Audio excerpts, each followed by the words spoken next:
Anyone? Pledge allegiance to the flag of the United States of America and to the republic for which it stands, one nation under God, indivisible, with liberty and justice for all. Fall off the end. No, that's why I was going to bump you around. Roll call, please. Trustee Blower. Yes. Trustee Patterson. Present. Trustee Yordi. Yes. The meeting has started.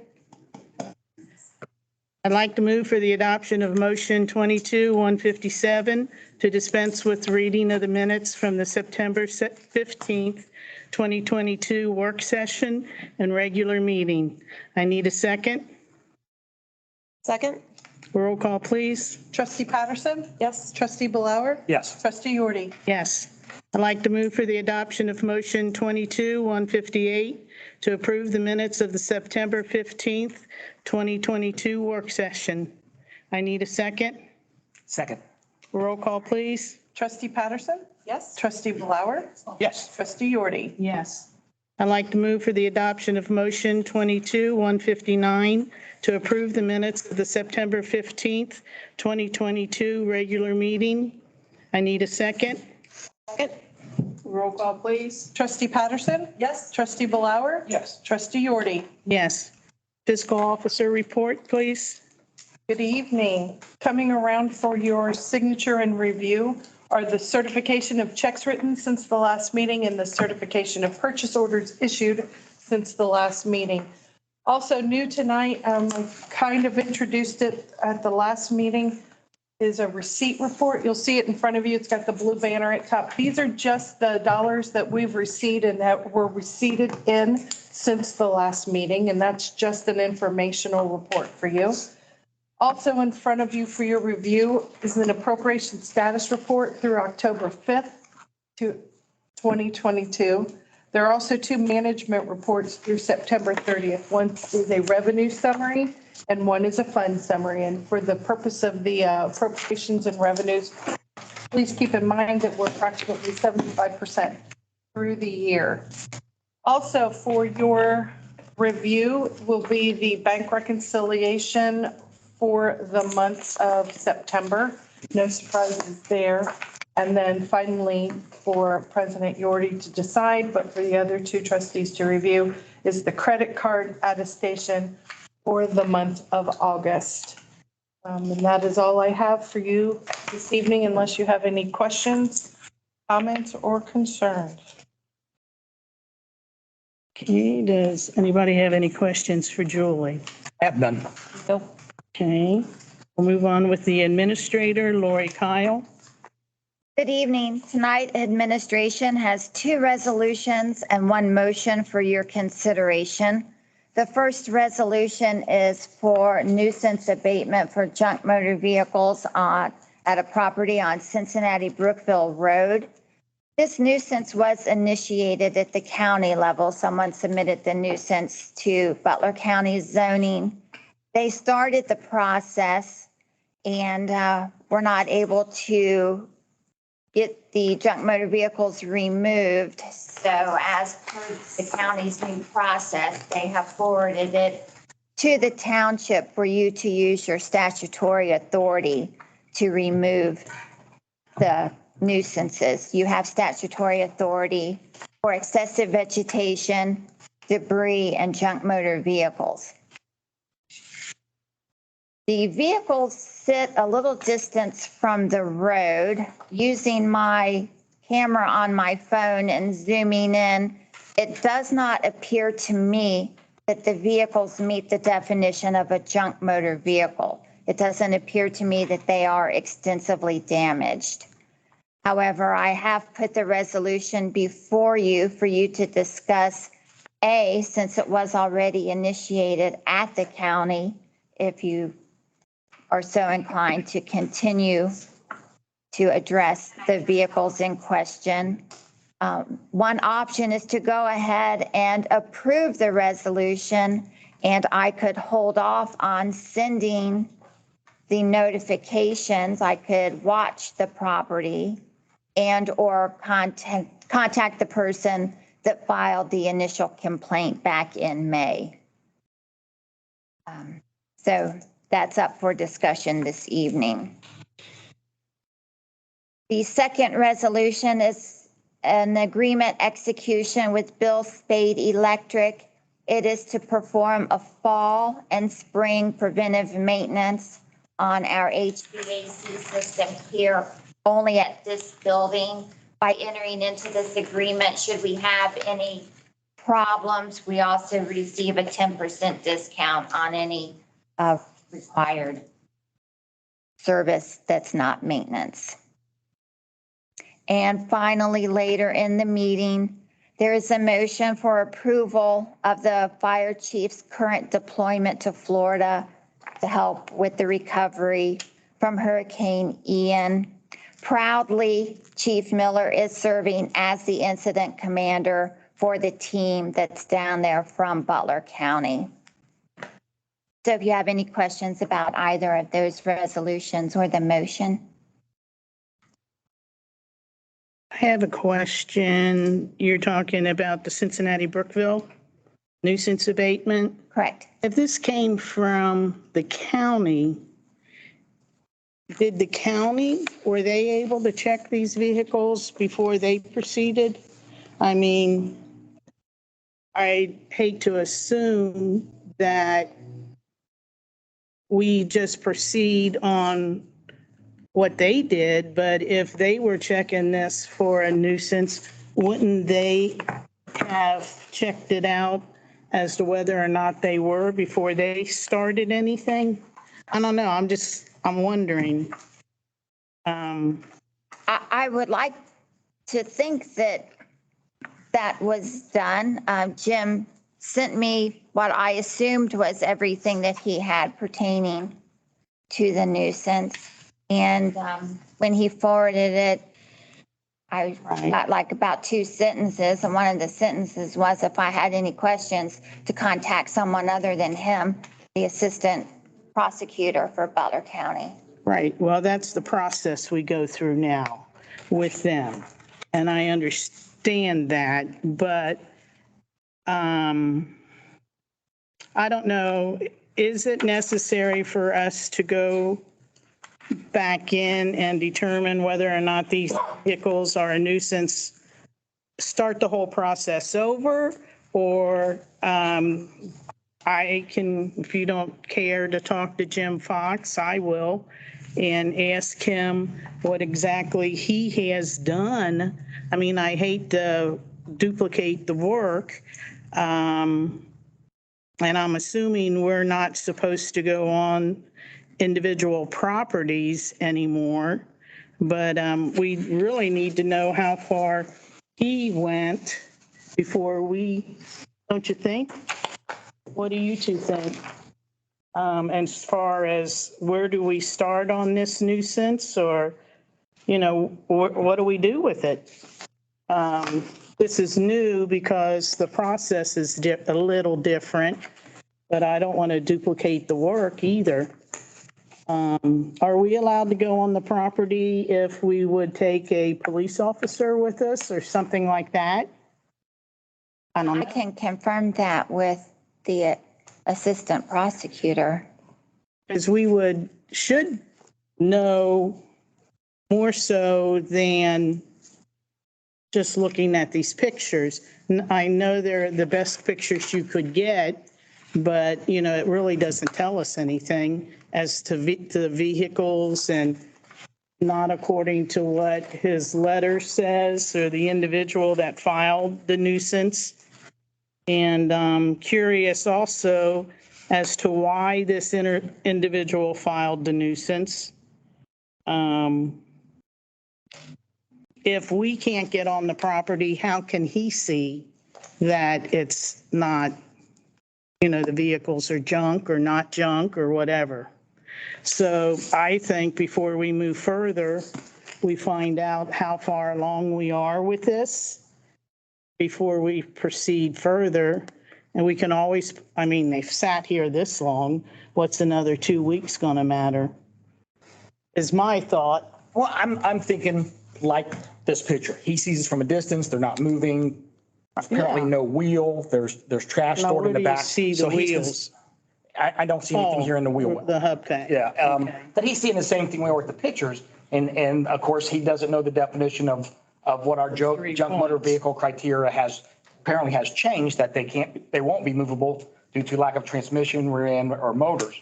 So that's probably why he's moved forward that, thinking that it is the criteria, which And I would if think maybe we he could, would have went further onto the property, don't you think? you don't want to trespass on others. Yeah. I think the best thing to do is to call Jim Fox and simply say, where are we on this? I know he's getting rid of it, but I don't want to, like Keith said, I don't want to step on somebody's toes either. Because this is an isolated area. It surprises me of the concern. I don't know. 2300 block where It's down that it's going way to be by the between the river and. bridge. Yeah, it's the old Kramer farm. Okay, I do know that now. Yeah. So that would be my thought, as to just go forward with it. I think we should check it out ourselves. Talk to Jim, see why he's given it to us. He's given it to us because he's given the property owners several opportunities to address the issue and they haven't. So the next step is to take it to court. You as a township have the ability to handle this through putting the property under a nuisance abatement by form of resolution. And that gives you the ability to address the nuisance outside of the court system. If the vehicles are not removed by the deadline, then you have the authority to have the vehicles removed and the cost assessed to the property. Otherwise, the county has to wait till it's in the court system, and that can take a long time. You can't really see what's, You have the authority to remove them, but we don't have the authority to go on the property to truly assess. right. Right. Is there tall grass that's in the way, is the grass tall enough to make the first complaint about tall grass and then we get a better it's hard to tell from here, like what's brush and what's just distance that's creating the problem. I was really only looking at the vehicles. It's, people drive pretty quickly down through there. I was, stopping in the road, trying to take pictures. I had to do it like 10 times. It's a little much. So I was focusing on the vehicles. Cab in bed, one cab in bed.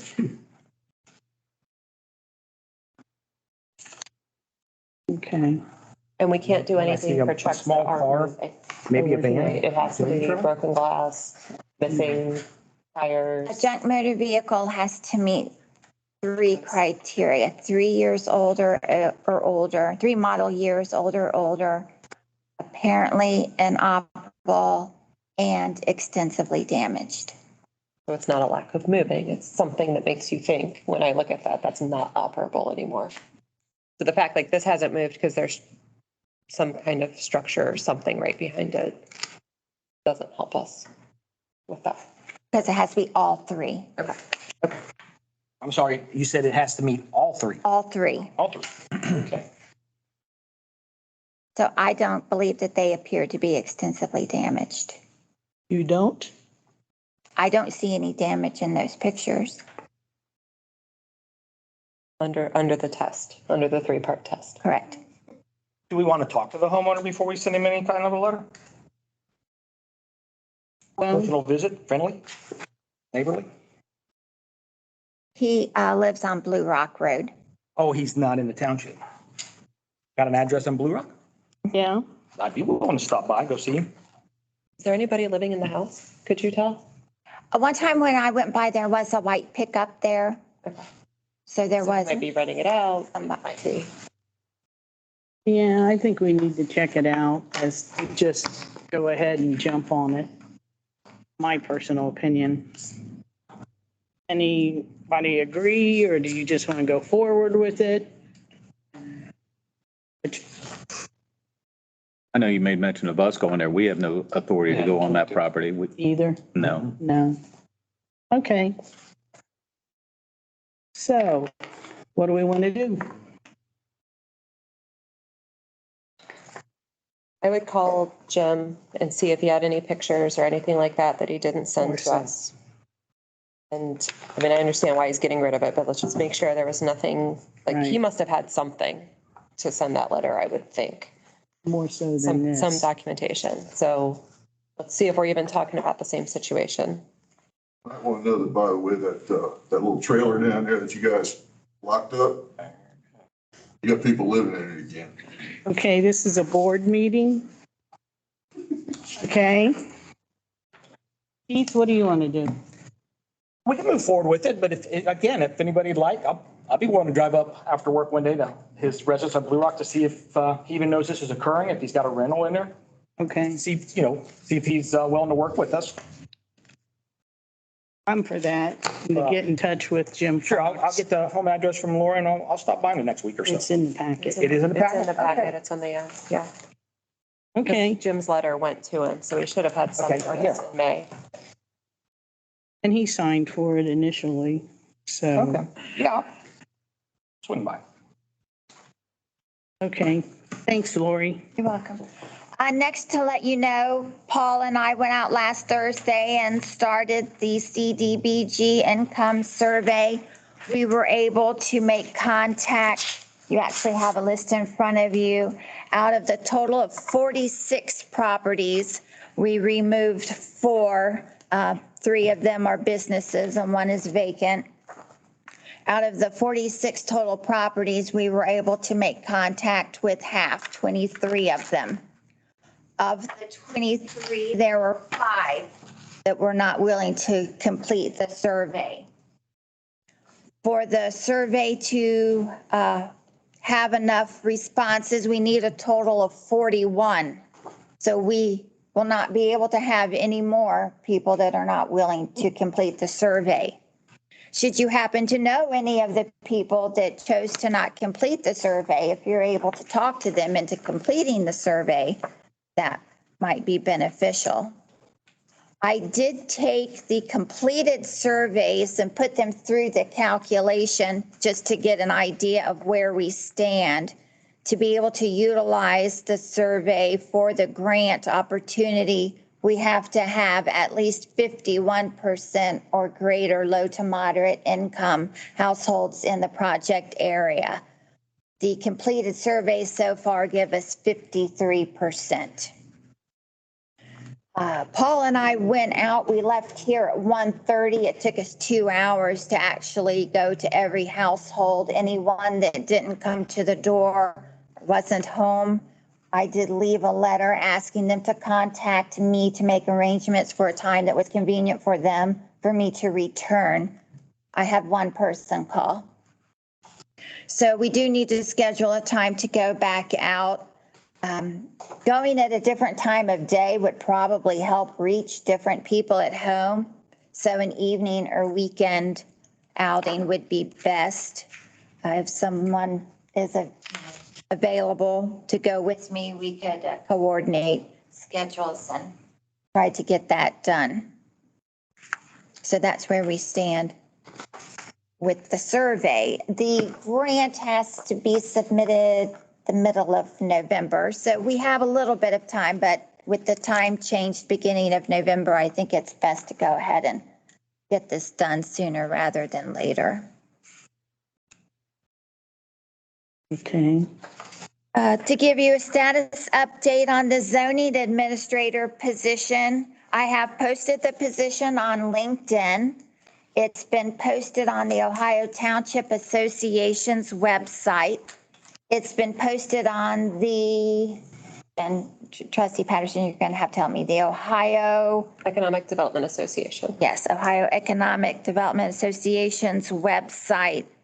I did forward the information to Butler County Zoning Administrator Jim Fox, asking him to forward to anyone that he thought might be interested.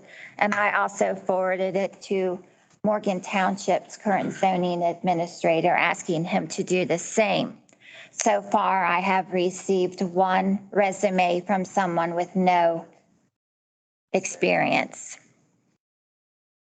the deadline to submit resumes, we requested October 31st. Along those same lines, not on the agenda for the Board of Zoning Appeals applicants, I have received one submittal for that. As a reminder, and it's mentioned later in the evening, the informational session for the Board of Zoning Appeals is Monday, October 17th. If you have any questions about the ongoing timeline to initiate the zoning department, you could let me know. The fall newsletter is in the mail. Hopefully you've received yours by now. If not, there is a copy there before you. Have you gotten, has anyone got, you got yours? Okay, good. Kevin. My appointment to the Butler County Transportation Improvement District has been confirmed. I attended the North Hamilton Crossing stakeholders meeting last week, and the next Butler County TID meeting is scheduled for this Monday. That is Columbus Day. Apparently that's not a holiday for the county. It is a township holiday, so I will take that holiday at a later date. Trustee Yordi had asked to have a conversation in regards to our current nuisance notification process. She has had several recipients of the initial notification reach out to her indicating they thought that the notification could use some revision. So I have included copies, well, you were emailed copies of the letters that people receive. If you have a better means of notifying people, I'm certainly up for revising our process. I didn't receive several. I've only received a few. And the complaint is that they receive either a letter by certified mail, then immediately following, they receive a letter by regular mail. Apparently, there's not enough time to, because I think they're supposed to get 7 or 10 days to get the property cleaned up, but that the letters fall boom, boom. And the individual was younger. This was the first time they ever received something like that. And they were very upset and apologetic about the property. They didn't mow the grass, and it had become overgrown and whatever, but apparently they had COVID, one, the husband, then her, and they couldn't get outside to mow the grass and whatever. Apparently new to the subdivision they had just moved into, and she was really emotional about it and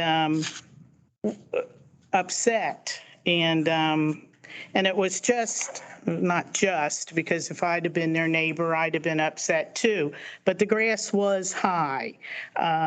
They didn't have any relatives out this way that could help them and whatever. So after they received the 2 notices, they went out and they did mow the grass and tried to get it not landscaped, but weed whatever around the bushes and whatever. So they did take care of it, but my thought was, and Lori explained this too, with everybody having cell phones, it's not so easy to get a phone number.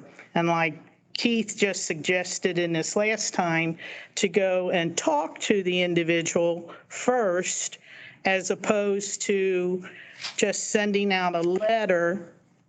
I don't know if anybody remembers this or not, but it seems to me that we used to do that. We would contact the individual and say, look, your grass is too high, or is, you got to get rid of this stuff. Then if they didn't do it, we would send out the letter. I don't know. It's just, I think if it's something like that, maybe we can reach out to them before almost, being so, because the letter is pretty intense. If this is the first time you're getting this letter and you care. So I don't know. Do we reach out and contact these people first, or I know Lori's doing a lot.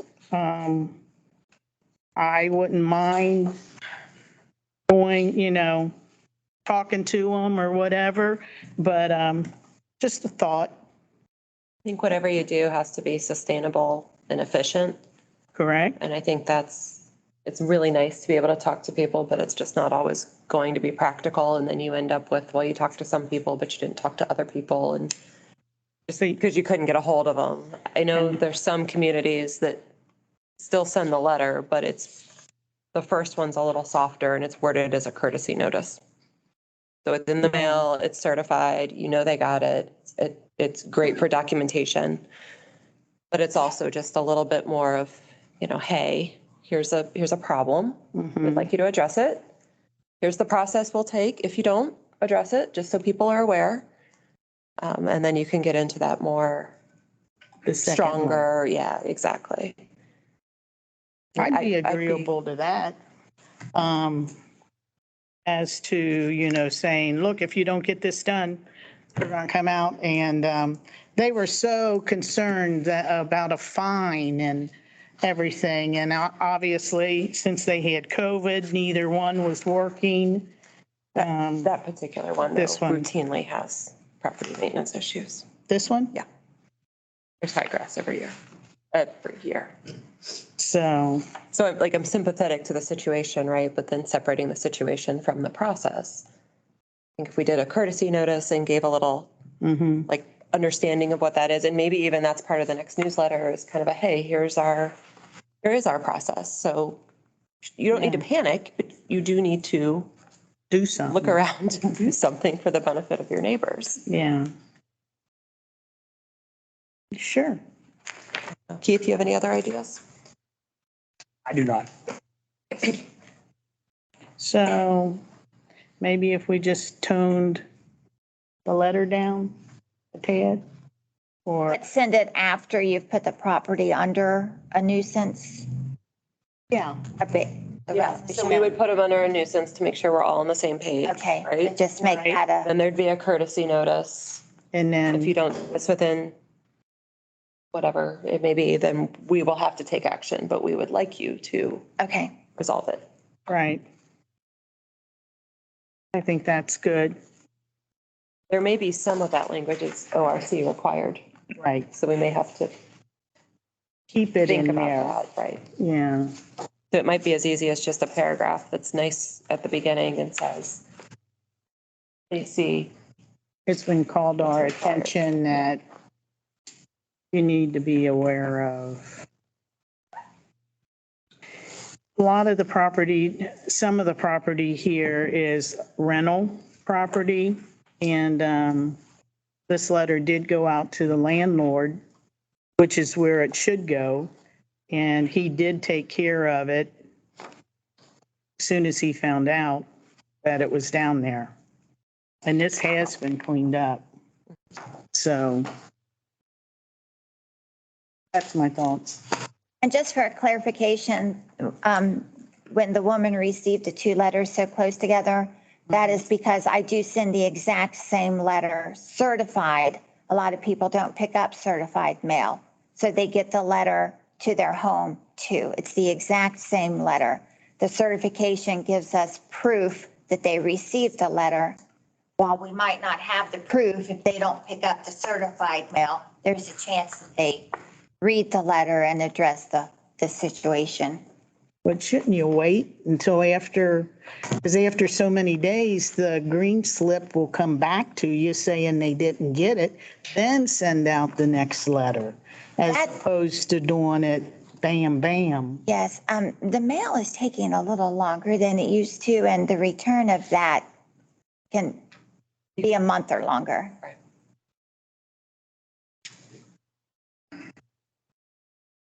I don't think we need to send them out right behind each other, but if others think we should, then go for it. Maybe it's just as easy as putting a sentence on there that says, this is a duplicate of a letter that was sent by certified mail for your convenience to your residents.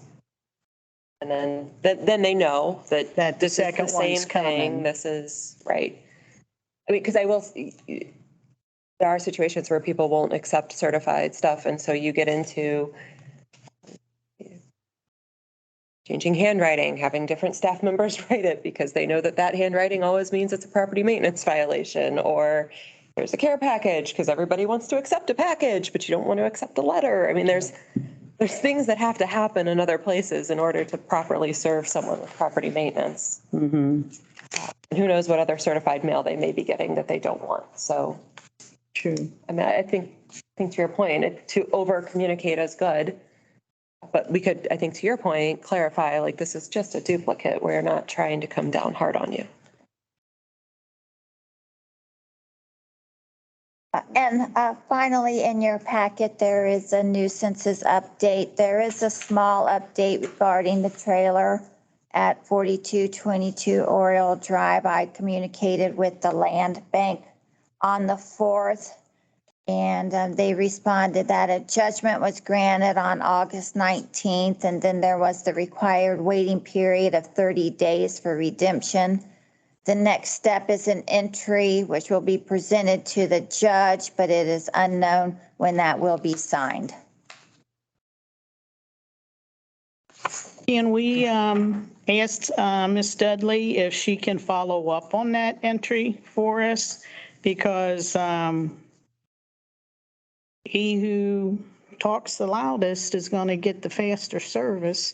I mean, if she happens to be in judge's chamber at some point, she could give him the entry and ask him to sign it, as opposed to just leaving it lay on the stack of papers that need to be signed. I think Kathy would be willing to do that. Because, I mean, I've gone past the trailer numerous times and it's just getting worse and worse. It's almost to the point to where it would almost need to be mowed again. And I don't want to put another charge on against the executor of the estate, because that's kind of silly. But it doesn't seem like there's anybody living in the trailer or anything like that. There's a big keep out sign board on the trailer, but you know, I don't go down at night. I'm down there during the day. But I think if we push the issue, we might get a little bit further along than what we are. I mean, I'd ask Kathy if she'd go in and see if she couldn't push it a little. Okay. Won't hurt. And I believe that is all that administration has this evening. Thank you, Lori. No report from the fire department, or you have one? I have one. Okay. I have his incident report for September. For September, there were a total of 76 squad runs, a total of 64 within the township, 4 in the village of Millville, 4 into the city of Hamilton, and 2 into Hanover Township. There was a total of 30 fire runs, 26 within the township, none into Millville, 1 into St. Clair Township, 1 into Crosby Township, and 2 into Coleraine Township. There's a total of 106 runs. And we received mutual aid from Morgan Township 3 times. A motor vehicle accident, a fire run, and an EMS assist. Okay. Thank you. You're welcome. Road Department, Paul Bulak. I just have one thing this evening. ODOT approached me about putting a storage tank for their brine, salt brine, which is nothing but salt and water, They use it on their trucks. It would be a 12 feet by 12 feet pad with a, I don't know how many 1,000-gallon tank it is, but there's room up there by the cell tower. I told them that that was fine with me, but I wanted to run it by you guys, which they did too. So if you have any objections or anything, let me know. I don't see it being a problem, but it's up to you. Have salt up there with us too? Yeah, they shared the salt barn with us, and they add salt brine to their salt. We use calcium, they use salt brine. It's terrible on the equipment, but that's what they use. So it's just 12-foot square pad. Do they curb it or anything for spills, leaks, anything like that? There is nothing for a spill. I asked that. He said, We just don't spill? don't spill it yet. If that's a concern of yours, I can tell them that that's a requirement we want. It's up to you guys. Just thinking if something happens, breaks open, it all washes down. I mean, I know it's just salt, right? But salt can do a lot of. Yeah, that's the reason we had that salt barn was because of the water Right. wells around it. Yeah. Yeah. So that's I think it's great they asked to use the space. I think it's great if we're interested. I just would like them to evaluate some ways to keep it contained if there's a spill. Okay. What do you I guys- agree with that. All right. I'll pass that along. That's all I have. Thanks. Police chief? For the month of September, we responded to 655 calls. Of those calls for service, 24 of them were auto accidents. We wrote 33 citations, 26 warnings, arrested 9 adults, 5 juveniles, had 1 break-in and entering, 1 burglary, 6 drug activities. We had 1 suicide, 1 emotionally disturbed person call, 1 TPO violation, 22 suspicious people. We did 188 business checks, 31 vacation checks, and took 41 incident reports for the month. October 29th, we are going to be doing our drug take back. I believe we do it about twice a year is when we do this. Usually get a pretty good turnout for that. So we'll be doing it again October 29th.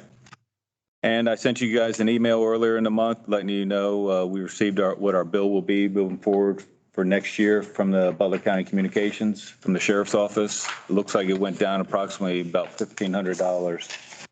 Now, Julie has done some preliminary looking at the PDF document that they sent us. So we have some questions about some of the calls for service, whether they're ours or not. So we're going to look into that, or I'm going to look into that a little bit farther and get some clarification on that. But it does appear that our bill has gone down.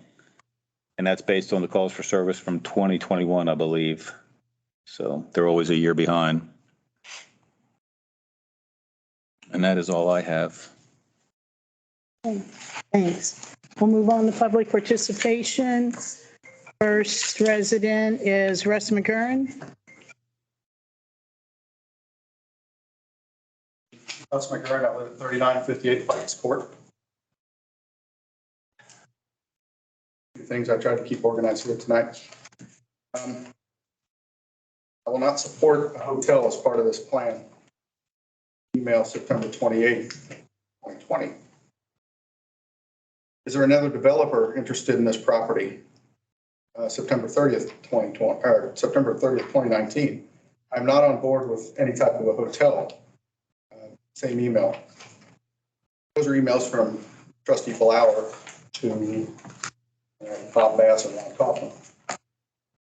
Ron Kaufman says in an email, if a market study comes back good enough for a second hotel, we would have to take it out of the retail land. So not only just one now, but apparently there's 2.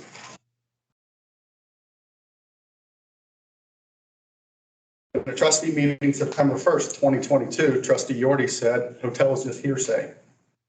However, in an email dated September 29th, 2020, from Trustee Yordi to Bob Bass, little to no vinyl siding on any structure to be built, be it in houses, apartments, or hotels. Doesn't sound like it was hearsay back then. Perhaps it is now. Meeting for Bob Bass, these are notes from March of 2022. This is kind of the impetus of the entire project over there. Approximately 4 years ago, the city of Hamilton invited Ross Township trustees and staff to an information meeting about a new Spooky Nook project on the west side of Hamilton. That's kind of where this all started.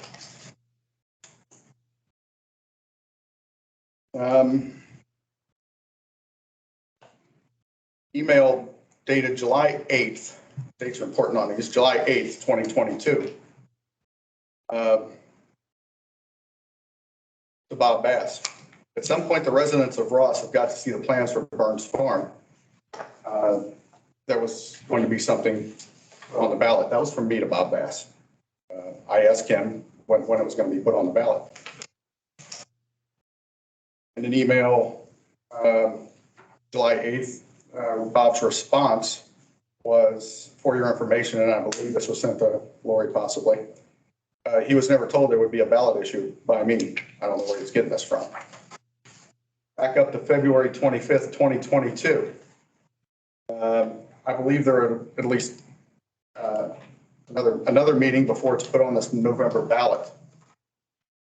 Once again, I'll let a lie. Ron Kaufman to Andrew Brossart. I'm forwarding an email to Nancy Strauss this morning, asking for a 60-day extension on the due diligence period. See her and her attorney approving of it below. Not sure that I want the school board to know about this. Because the reason they wouldn't want to know about that, and I'll talk about the school board a little bit tonight. They no longer back that program. I'm sure you've seen it at this point. They no longer back anything over there. They'll back a development in as much as it can affect positively the taxes that the school collects. And to maximize it the way that the school collects, which does not include multifamily, because they're not going to get the maximum tax effect on that. Ron Kaufman, they've been about the Ross School District. They've been challenging, but as recently, they have gotten much better. Ron Kaufman, agreement between the Ross school system and our development company. It appears we're getting closer to an agreement. Ron Kaufman, we have a scheduled meeting with the Ross superintendent and the school board president to make sure they're supporting of our zone and willing to strongly, publicly support the project in the Ross community. Goes on to say, without an NCA and TIF, the project is dead. The project will not work financially. We're going to ask the Ross superintendent and the board president to attend this meeting to help put pressure on the commissioners. We're using the school board to put pressure on the commissioners for their local development. Email from Robert Bass to Judy Boyko. This is how much they covet the Ross School District backing of this, again, which they no longer do. The Burns property site development has successfully completed 2 significant hurdles over the past several months. One of them was the NCA, which we all know has been shot down. We forged a compensation agreement with the Ross local school district. Trustees in the school district are eager to move ahead with the formation of a new community authority. These are notes from Ron Kaufman. The school board is totally in agreement with the land plan. Not the case anymore. Our plan is to gift 7 acres to the school for a new grade school. These are his words. Steps we have to get completed to start engineering and start zoning. Get the Butler County Commissioners to agree to supporting the new community authority. You know what happened to that. Without the TIF and the NCA, it's not feasible. He says that a lot. You still have to get zoning. Sorry, Russ. Russ, I'm sorry, that's the 5 minutes there. I was just trying to catch your eye to give you a countdown. Is that 30 seconds or is that 3? That was 5. That was the full 5. Plus the 10 it took me to pull up the app. There's also a push that they want to change the law in Ohio because they don't like how it's going. Okay, we'll move on to Steve Fagley.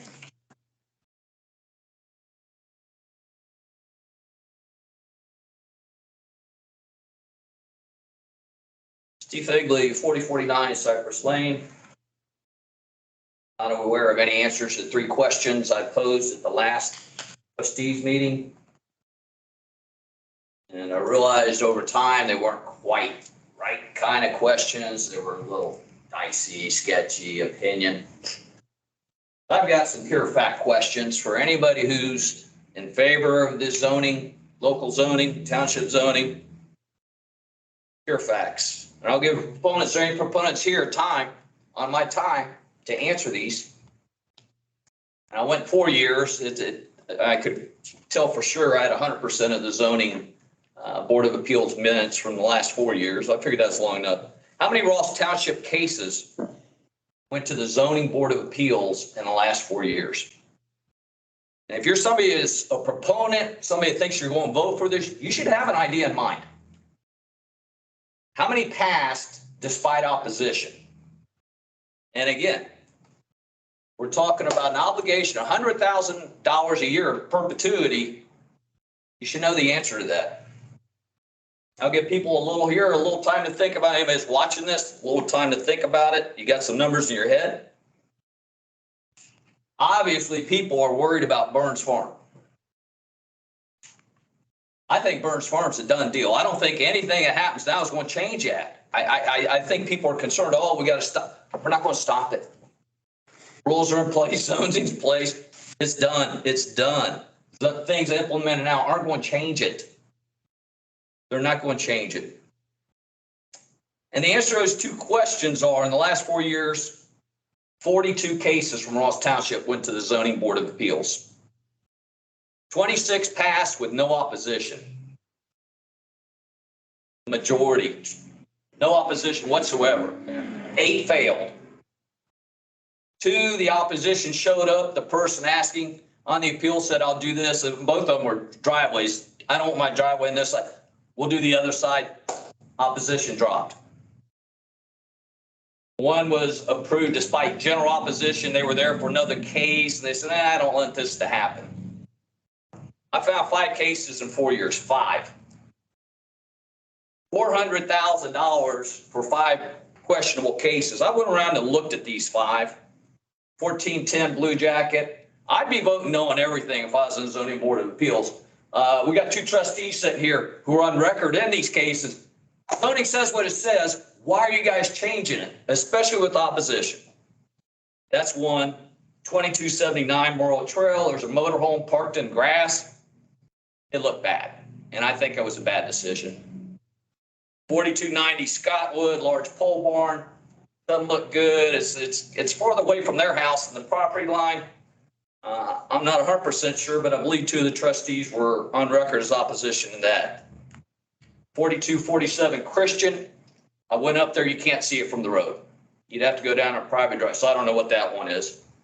And 1 that was just an atrocious decision. I'm 100% sure 2 of the trustees sitting here went on record opposing it. Larry Tennis is a concerned citizen, went on record as opposing it. 3968 Jennifer, a large building. I had no problem saying my opinion was a monstrosity. Terrible decision, terrible looking building. But in 4 years, 5 cases where even 1 person spoke up in opposition to what Butler County decided. And for $400,000, I don't know if that would have happened. That was the answer to those questions last time. Would they have been approved with Ross? I don't know. We don't know. But if you don't know these numbers, in 4 years, 5 even remotely controversial decisions, $80,000 each one. I sit here and wonder what this administrator's going to do. It sounds like a great gig to me. Handle 41 cases a year. I understand they have the other thing besides the appeals.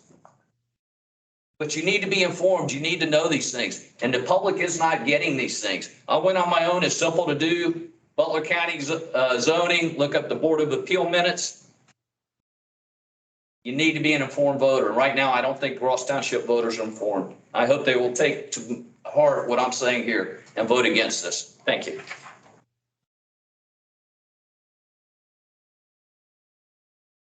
Okay. Gotta run out so I can reset. Does anybody else want to talk for public participation that hasn't signed in? Jennifer? Sure. 5 minutes. I'll take 5. Hi, everybody. I'm Representative Jennifer Gross. I will hopefully without presumption, hopefully be representing you in the Ohio State House in the next General Assembly.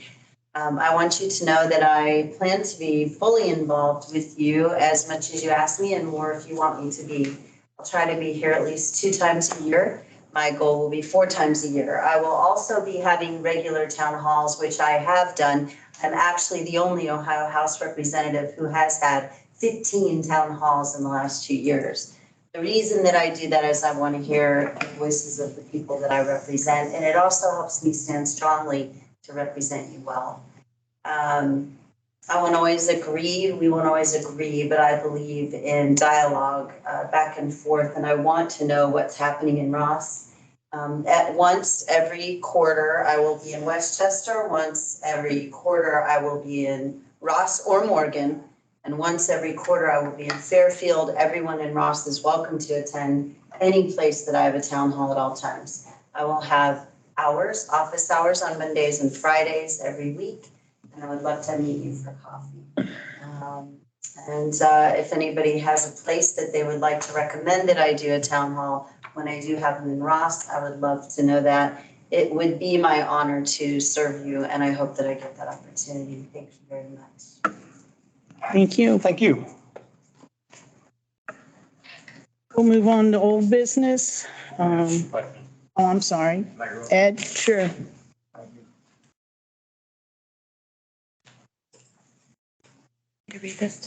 Ed Bossy, 4044 Jennifer Drive.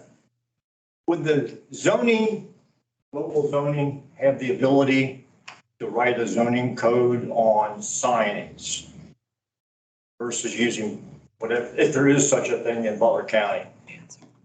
Would they have the ability to create something here for our township? It should be in the zoning ordinance right now.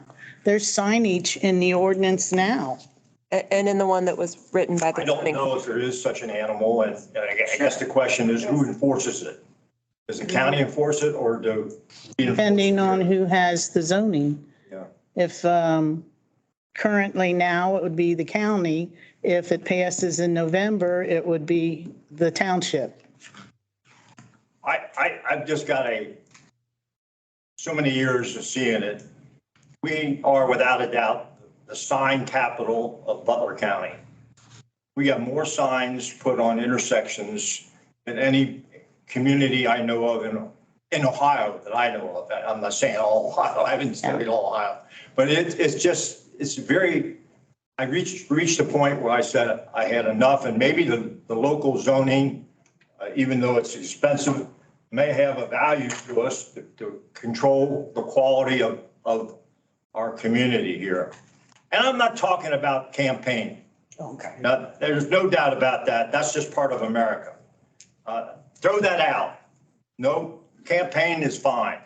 You know, that time period of campaigns. But I just want one particular week, I just shot and I don't mean to be from the fiscal perspective. And this is just a small sample. I just personally, I've had enough. We just put signs everywhere and they can serve a value. I'm not against all signage, but it just seems like we'll have a tent sale on furniture. So we'll put one up and they're all over the highway. And it's just, you know, if there's a fundraiser for a church, hey, that's great. But maybe the zoning could control the quality of life here in Ross. It's expensive.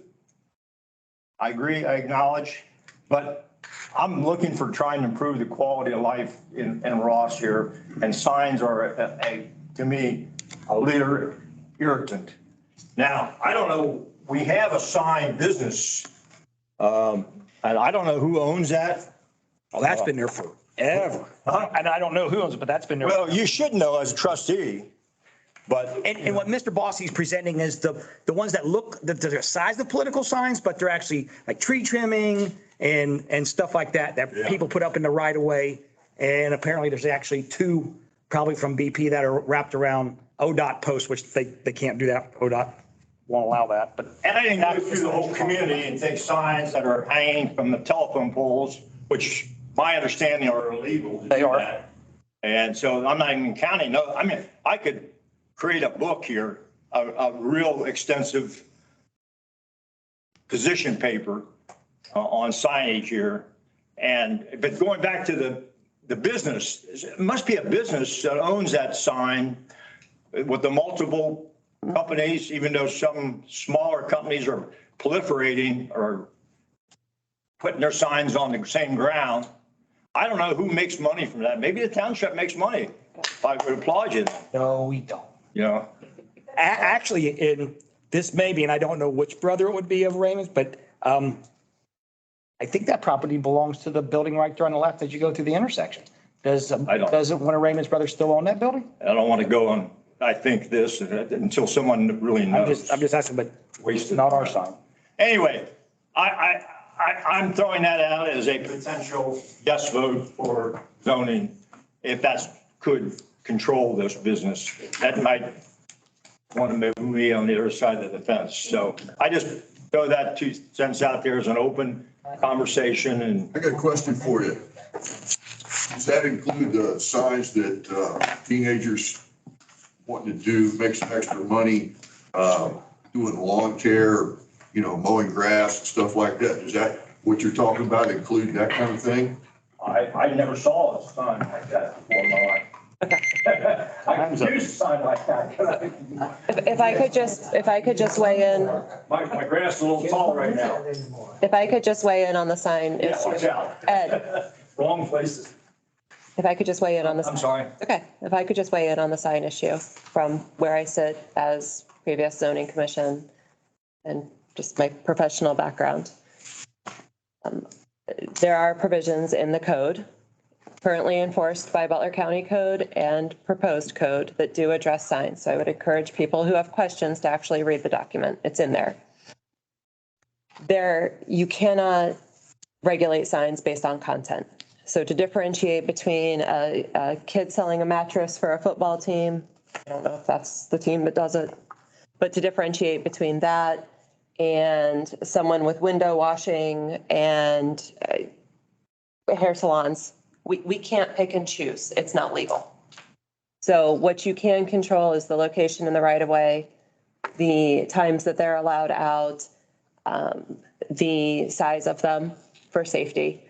You can, in some communities, create rules where you can't have them out on the weekends, which is why you see them a lot in particular communities where it's, you know, Ryan Homes this way or such and such homes that way, because that community is allowing it. And potentially the community where that neighborhood is actually located is not allowing it. Sometimes they require licensing on the weekends or things like that for pop-up temporary signs. You can put your controls in that way. What you cannot do is look at the content of the sign and make the determination, whether it's worthy or not to be out there.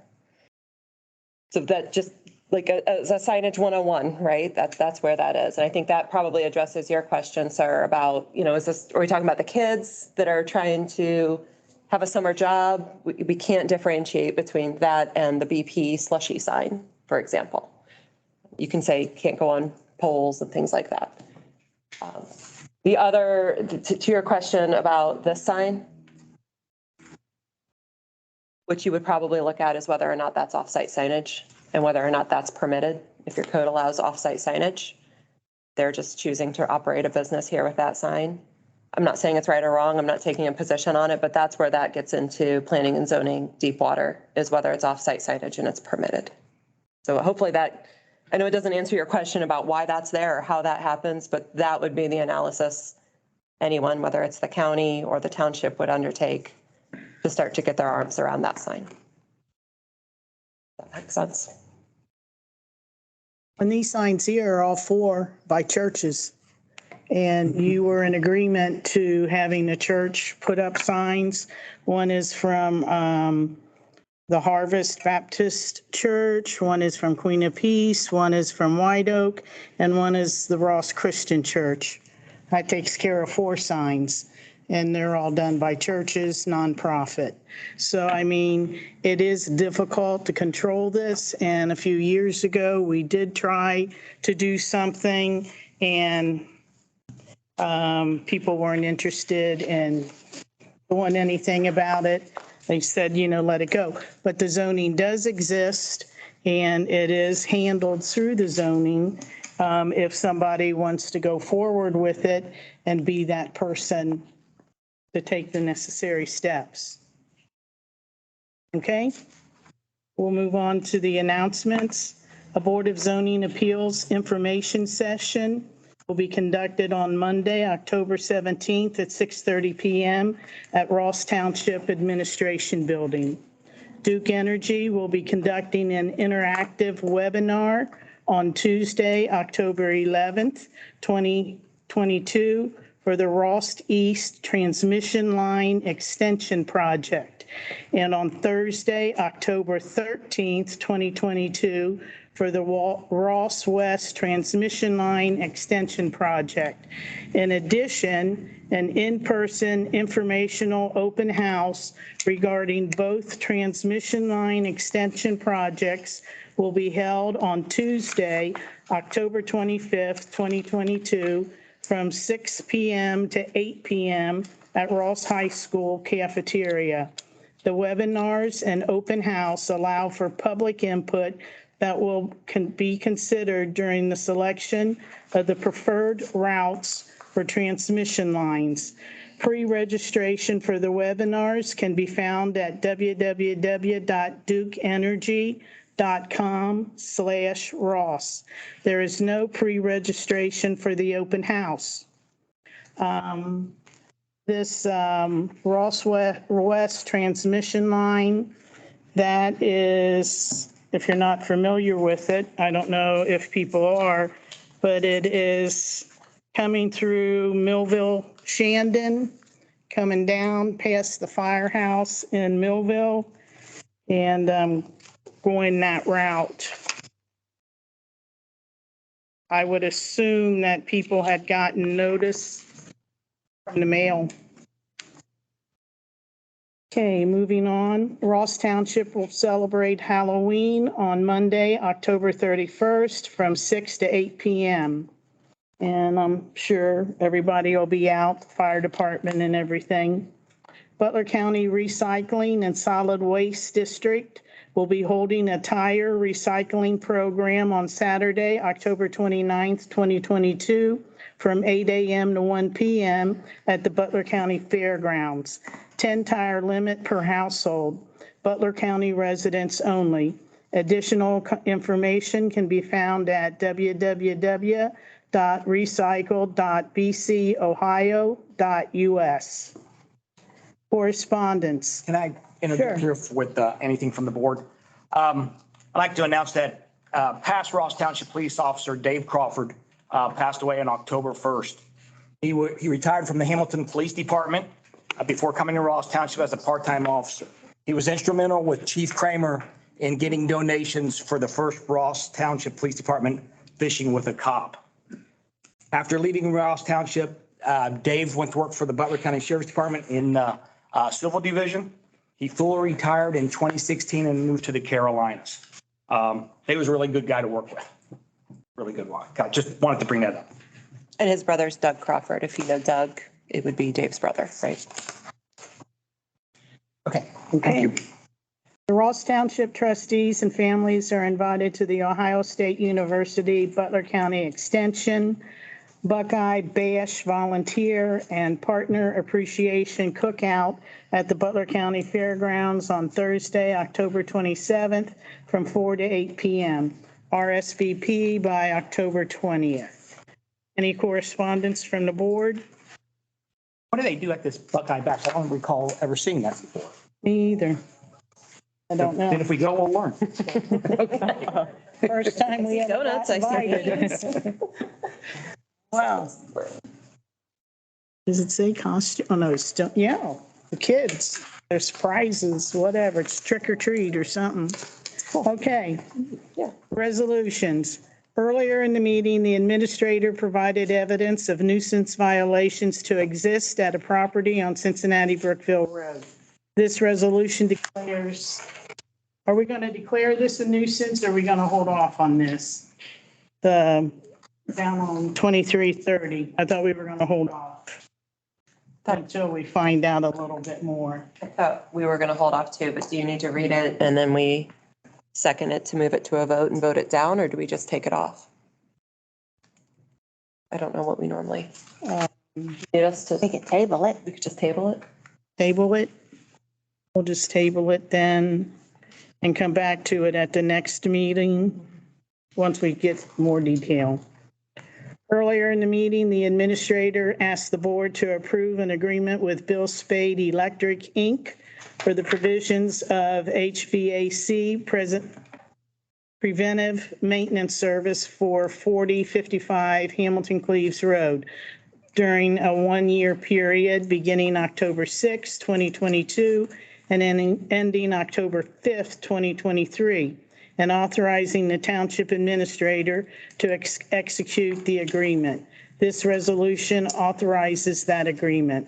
I'd like to move for the adoption of resolution number 2022-060, entering into an agreement with services with Bill Spaeth Electric, Inc. for the provision of HVAC preventive maintenance services for 4055 Hamilton Cleves Road during a one-year period beginning October 6, 2022 and ending October 5th, 2023, following the adoption of the resolution and authorizing the township administrator to execute the agreement. I need a second. Second. Roll call, please. Need a discussion, please. Discussion. What brought this to light? Have we done this in the past with this building? I don't recall ever seeing this. No, and actually the initial communication I received was from the company wanting us to enter into a multi-year agreement. And to do that, I thought we would need to put it out for bid. Each building currently has a relationship with this particular company. I spoke with the fire chief. He said that he does use them for preventive maintenance twice a year. He just calls them when he wants them to come. I believe Paul has been speaking with them to do some preventive maintenance there. Also, the initial agreement was to come 4 times a year. So I communicated with them pretty often. And so I know we just want to have them come and do preventive twice a year. And if we enter into this agreement, then should we have any problems, we do get a 10% discount. Okay, so as of right now, Steve does not, he's not, I take that back. Let me say the fire department, both buildings are not under any kind of a contract to have their units or inspected by him. It's a call basis when something goes wrong. The fire chief indicated he does have them come twice a year for preventive, but he calls them. It's not under any sort of agreement. And if I could add a few, it would not be it's not above and beyond the cost. This keeps it in range and kind of locks us into a range. I don't understand what, I know he's charging $800 a year to come look at this building twice a year. I know as a homeowner, 20 years with the unit I have in my house, I don't spend that money just to have somebody come look at the unit and tell me it's working when I know it's already working. Again, if the unit goes out due to AC or the heat not working, to me, you call, you save the $800. 10%, if my math is correct, we'd have to have around $8,000 worth of service work done to any one of the units within the township to recoup the $800 for that 10% gain. I just don't see it. I know I don't do it as a homeowner. I don't know any others who do. I've talked to a few friends at work. They don't do it. I hope I'm not offending anybody that's in the HVAC business, but I just think unless something's wrong with the unit, that you call for a service that time and save the money. That's all I have. I'm okay. To me, a business commercial unit's different than my home unit. And we have an HVAC person who comes out as a courtesy for my home unit, which is a little different. How old is the unit here? Do we know? We was moved into the I- building 2015. And we haven't replaced it since then? My house is 20 years old and I No, haven't replaced it I'm not since saying we then. needed to. I'm just saying we haven't replaced it since then, right? Not that I know of, no. And That we would don't be know how more- old it was. That would be more, How old was it when we known by moved Ellen. in? Do we know? I have no idea. I don't know how old it is. I believe there are some preventive tasks like cleaning or changing filters and things like that, that I'm not sure who would do that if we don't do preventive maintenance. So I think to me, we definitely need him to come out at least once and look at it. I think that's just understanding your system and where it is and having a ballpark for, as we look at the viability of this building and plan for long-term major expenses. I think that makes sense to understand how long this is going to last. So I would at least have someone come out once and say, my professional estimate is you have 5 years, you have 10 years, you have 15 years.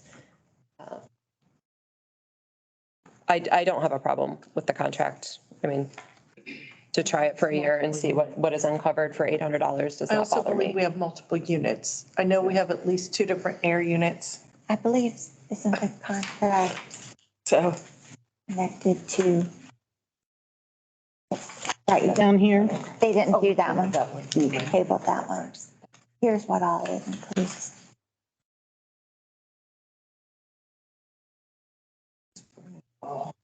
So we have a total of 5 units, if I'm looking at this correctly.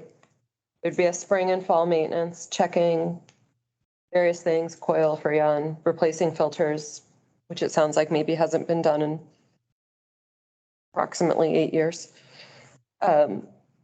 Looking at the blower and condenser operations and just being aware of it. They do. Oh, they did do it. They do it already. It's just not under. It's just not a contract. we're Agreed. basically Okay. locking in a pricing agreement. But otherwise, they've been coming twice a year. The initial agreement that they proposed, after looking at it, I said to Lori, I said, that's way more money than we're currently spending. That was for 4. That was for 4. Once it's now within a range that, Oh, so it's just codifying what we're doing to do it in one payment at this approximately the same cost we're already paying. And if we have any unexpected needs, It's an extra. you get an You get a little additional extra. payment or reduction in cost. Got it. Okay. I apologize. I thought we weren't doing any of it. No, we are. I'm still okay with it. I'm okay with it. Any other discussion? None. Okay, do you want to do a second? A motion? I think I seconded. We already did. Okay, right. Roll call, please. Trustee Patterson, Yes. trustee Blower, No. trustee Yordi. Yes.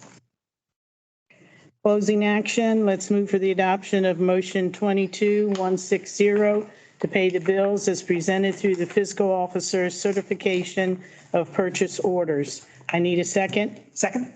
Roll call, please. Trustee Patterson? Yes. Trustee Blower, Yes. trustee Yordi. Yes. I'd like to move for the adoption of motion 22-161 to approve retroactively to September 21st, 2022, the deployment of Fire Chief Steve Miller as incident commander for the Butler County Incident Management Team to assist in the recovery efforts from Hurricane Ian for 16 days with benefits and compensation as established in policy 620, benefits and compensation of the local government manual summary of personnel policies.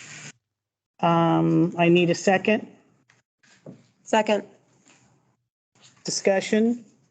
Roll call. Trustee Patterson, Yes. trustee Blower, Yes. trustee Yordi. Yes.